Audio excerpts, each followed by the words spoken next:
My name is Florence Onuma. Florence is an actor. She's a businesswoman. She's a producer. She's a mother. She's an evangelist. She's a lot of things. She's a wife, auntie, and everything. Well, I've always so you know, when you people ask you how you got into either acting or music, and you tell them that, you know, it's innate, it's something you're born with.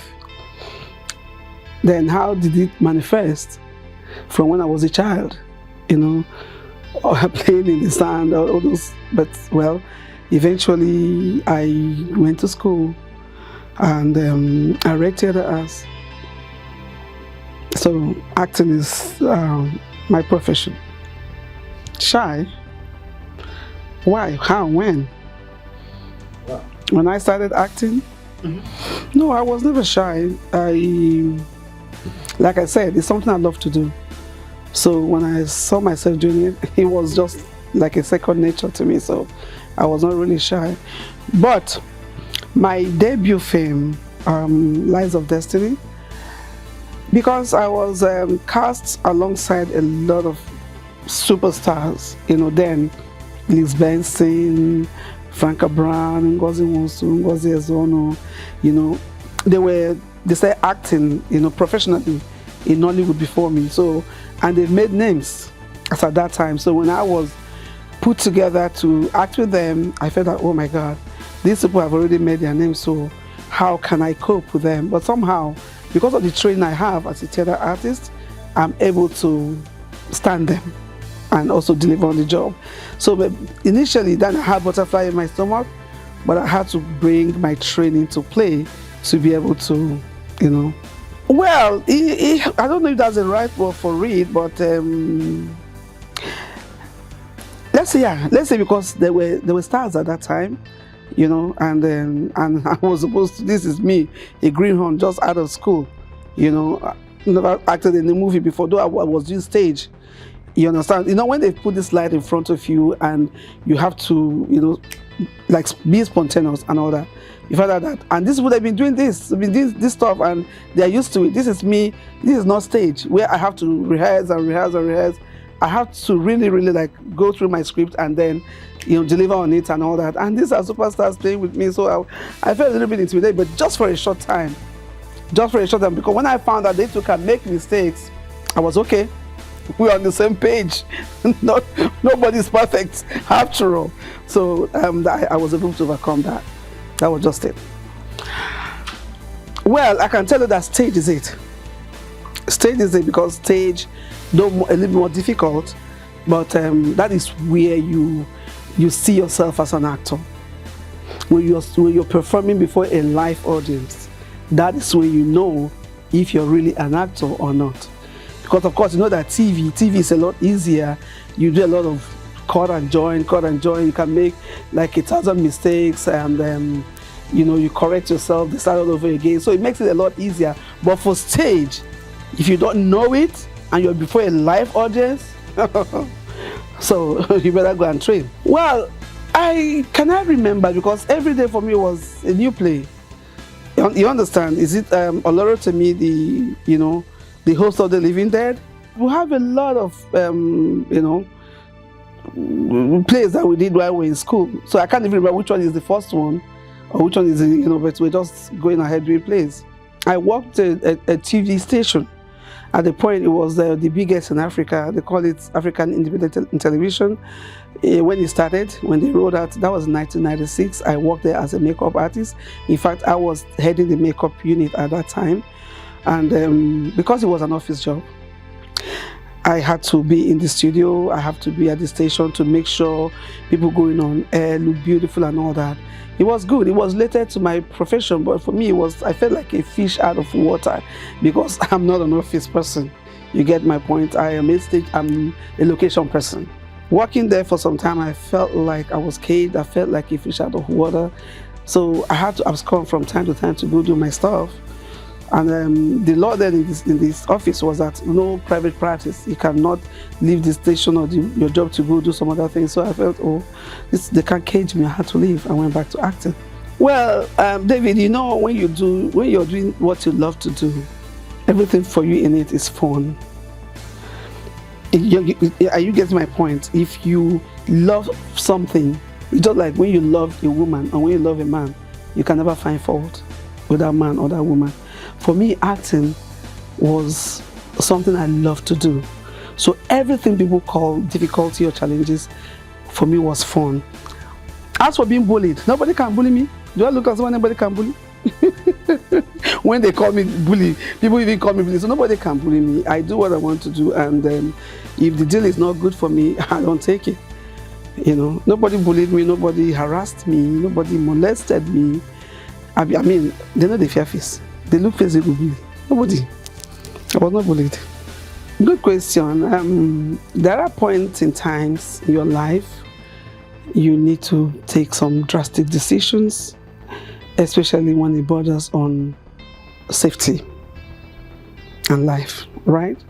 So that was what happened. I don't want to go into details, but I needed to leave at the time when I left. I needed to leave. As at that time, well, I don't expect them to understand, but there's a saying that he that fights and run away lives to fight another day, right? So if that's something, I'm sure my fans will understand the point that I need to be alive for them. I need to be safe for them. I need to, you know, I need to be there for them to see me tomorrow. Are you getting my point? So at the end of the day, that was what happened. But I'm here for them now. Well, you know, a friend of mine once told me that USA stands for you start again. When you come into this country, you start again. With time, you get back to what you love to do. Everyone that came into this country, one way or the other, had one or two challenges, you know. That was the same thing I went through. I did other things apart from acting before I came back to acting again. So I'm still doing other things in the United States. I'm not just doing fame. I'm still doing other things. Like, you know, the bills here need to be paid, and acting hasn't gotten to that level here where you depend on it like we did depended on it in Africa, because, you know, the jobs are coming, you're doing the jobs, they are coming, and I mean, you're able to pay your bills and all that.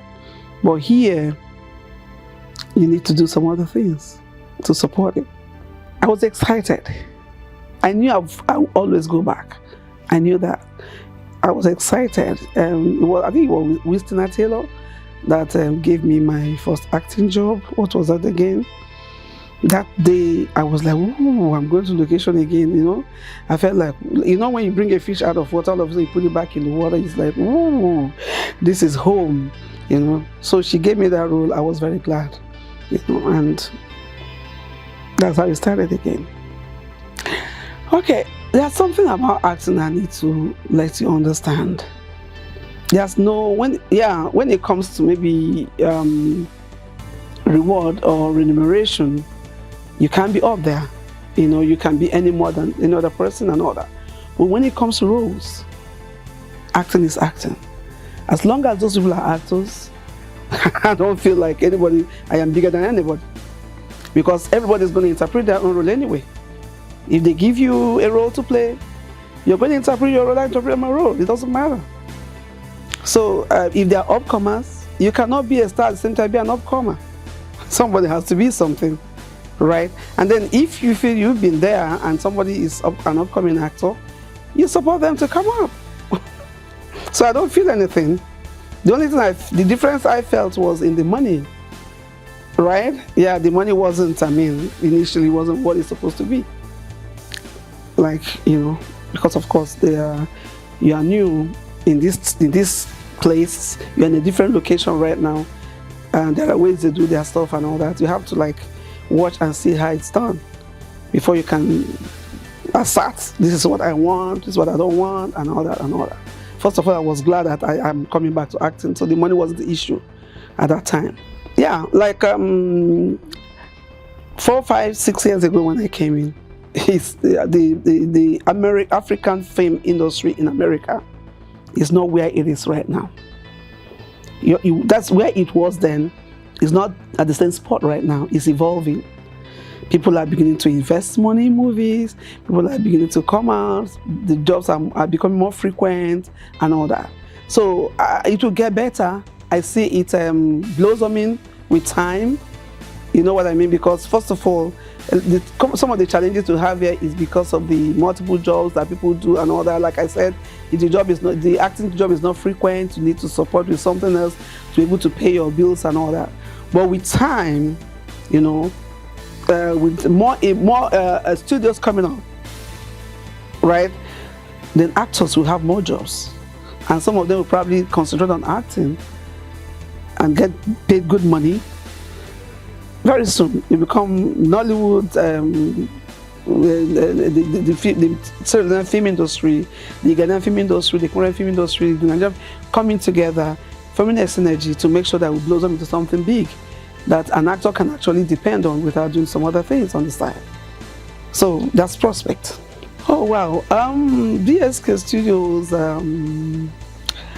the executive producer, Bernadette Sanko Kamara, you know, happens to be a friend, a sister, you know, my boss.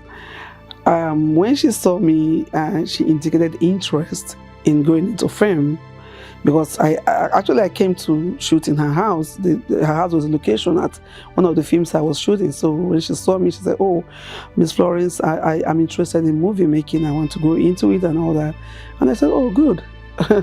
You know, I made sure she knew what she wanted. I made sure she was actually interested. I made sure she understood what it takes to be a studio that makes movies.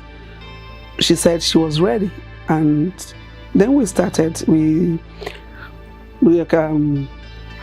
started the company, got equipment, very expensive, very sophisticated equipment. At the point, I think one of the equipment was somebody said, "Oh, this is top notch. Are you shooting for Hollywood and all that?" That's the kind of equipment we got for BSK Studios. And you know, like joke, we rolled out. We shot the first movie, Recompense. You know, it was star-studded. A lot of beautiful acts, a lot of talented acts. You know, you were in the movie. You know, and like we say in BSK Studios, we try to give prospect to the African film community, and we try to tell the African stories the African way. Because, for instance, you cannot tell the Englishman his own story. You'll be making a fool of yourself. They know their story already. You can't tell them their story. So we tell our own story, our own way. That's what they want to see. They don't want to see you imitating them. They want to see you tell your story.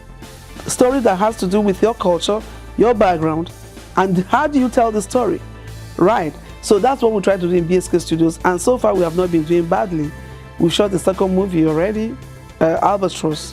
You know, we are not doing badly. As a new studio, we are going places, and trust me, we are not joking. Yeah, I think BSK Studio, at BSK we are pacesetters, pathfinders. We have found a path to movie making on a different level.